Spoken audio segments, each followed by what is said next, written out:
But the Burmese monks that were hassling him and heckling him, as soon as that happened, he wanted to gut them with his bayonet. Well, why is that? Well, because he felt they were attacking him, even though he knew, he agreed with them. He felt that, that England should not be, or the British Empire should not be, controlling Burma. Once they, kind of attacked him, they attacked his position. He got defensive and had these violent thoughts towards him, because that just speaks to our identity, how we see ourselves, how we identify ourselves. And being, for those of you that are actually in Texas, I know that we have some students that are out of state. And it's kind of a cliche, but it's very, very true, is when you ask an American overseas where they're from, they say American. When you ask a Texan, in France or in Brazil or wherever, you ask a Texan, what are they? What are you? Where are you from? I'm from Texas. I'm a Texan. And then you're an American second, because that is so much a part of our identity. And I'm not saying it's a bad thing. It's just something that needs to be examined. Because why do we feel that identity? Why do we see that as a projection of ourselves?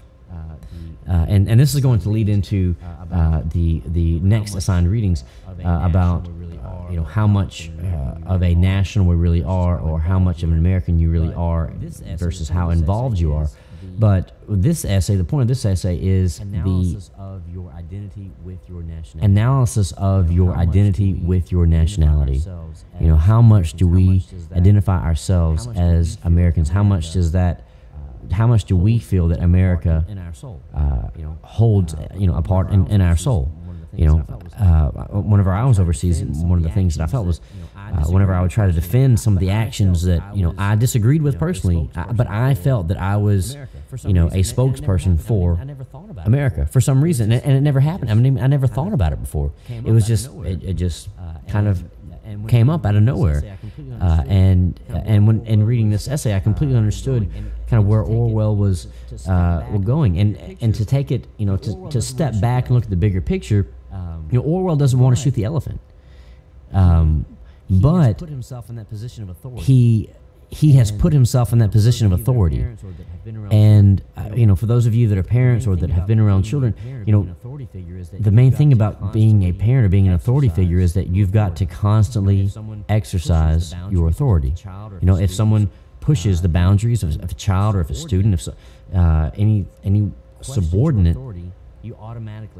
questions your authority, you automatically have to establish dominance, right? You have to make yourself the authority figure right off the bat. And you have to continue to do that, because if you do it once and then you don't do it 5 times after that, well, then it serves no purpose.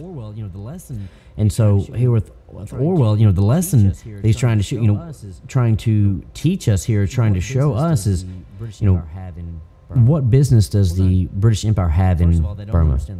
Well, none. First of all, they don't understand the culture. It's a completely different, the opposite side of the world, completely different culture, completely different mindset. But they are controlling and ruling these people when they don't even know who really they're controlling and ruling.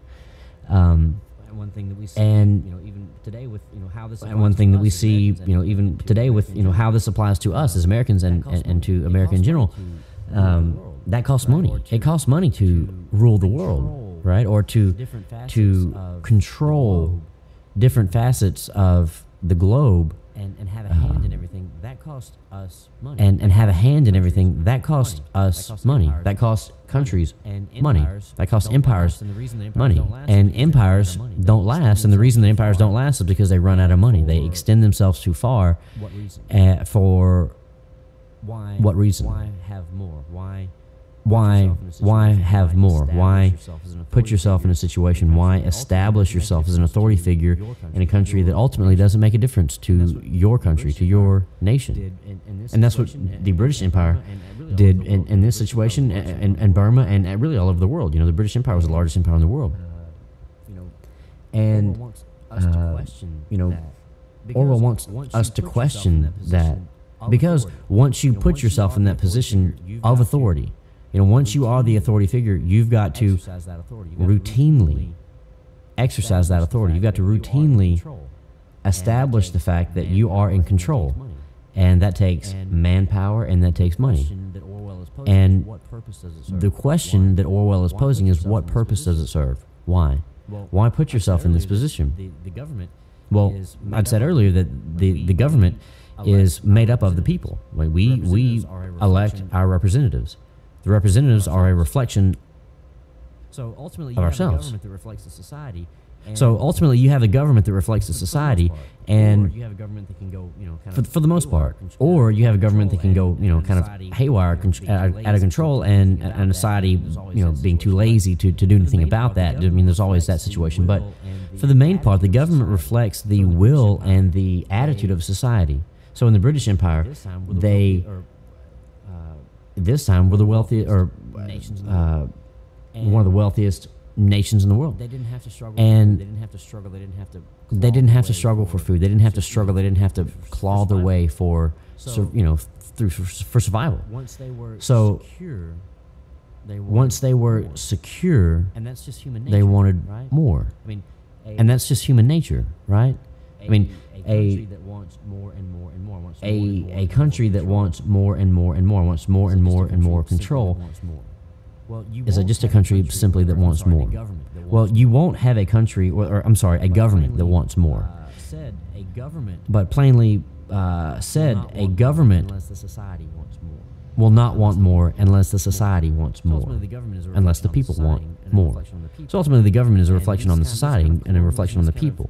And this kind of colonialism, this kind of empire that's built up all over the world with the British Empire, which is applicable to us today in America, it's the same thing, right? This is this kind of can be a reflection on us, who we are as a people. And this isn't really a Western thing, because ultimately you can say it has nothing to do with. And this isn't really a Western thing, because ultimately you can say it has nothing to do with the society. It has everything to do with human nature, which is what we try to get a lot, of reference to throughout these essays. Is look at Genghis Khan and the Mongolian Empire. They have Eastern ideologies, way of thought, but ultimately Eastern ideologies. But ultimately, that empire wanted more and more and more and controlled the world at one point in time.